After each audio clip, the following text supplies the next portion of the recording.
এক পৃথিবীতে যেখানে শক্তি শেষ কথা, সেখানে ছিল দুই বন্ধু। এক অবিশ্বাস্য শক্তিশালী বিড়াল আর এক বিশাল গরিলা। তাদের বন্ধুত্ব ছিল কিংবদন্তির মতো। একে অপরের প্রতি তাদের বিশ্বাস ছিল অটুট, অথবা তারা সেটাই দেখাতো। কিন্তু এই বন্ধুত্বের আড়ালেও ছিল ক্ষমতার এক অদৃশ্য লড়াই। এই বিড়াল শুধু শক্তিশালী ছিল না, ছিল কৌশলী এবং শিল্পীও। তার আসল রূপ বোঝা ছিল কঠিন।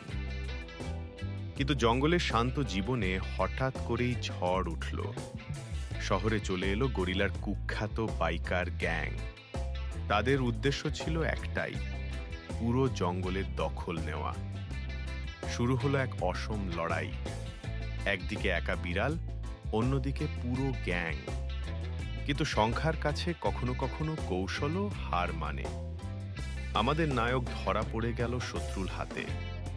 তবে তারা জানতো না, এই বিড়ালকে হারানো যায়, কিন্তু দমিয়ে রাখা যায় না। অবিশ্বাস্যভাবে সে পুরো গ্যাংয়ের লিডার হয়ে উঠল।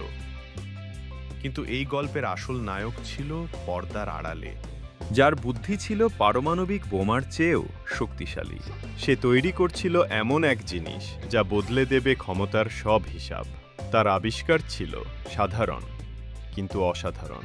কলার ভেতর লুকিয়ে ছিল এমন শক্তি যা সাধারণকে বানিয়ে দেবে অসাধারণ। কিন্তু এই গোপন রহস্য বেশি দিন গোপন রইল না। ধরা পড়ে গেল গরিলা পুলিশের হাতে। খবর চলে গেল জঙ্গলের সবচেয়ে ভয়ঙ্কর প্রাণী গরিলা কিং এর কাছে। সে বুঝতে পারল ক্ষমতার আসল চাবিকাঠি এখন তার হাতে। কিন্তু সেই পুলিশ অফিসার ছিল আমাদের নায়কের ভক্ত। সে ছোট্ট বিড়ালকে পালিয়ে যেতে সাহায্য করল, কারণ সে জানত আসল রাজা কে হতে চলেছে। গোপন রহস্য ফাঁস হয়ে গিয়েছিল। পুরো জঙ্গল জুড়ে শুরু হয়েছিল শক্তি বাড়ানোর মহাযজ্ঞ। গরিলার এই লড়াইয়ের শেষ কোথায় জানতে হলে ভিডিওটির লাইক ও সাবস্ক্রাইব করে দিন। আমাদের ভিডিওটি যদি ভালো লাগে তাহলে অবশ্যই ভিডিওতে লাইক করবেন এবং সবার সাথে শেয়ার করবেন। আমাদের চ্যানেলটিতে এখনো সাবস্ক্রাইব করে না থাকো তাহলে অবশ্যই সাবস্ক্রাইব করবা।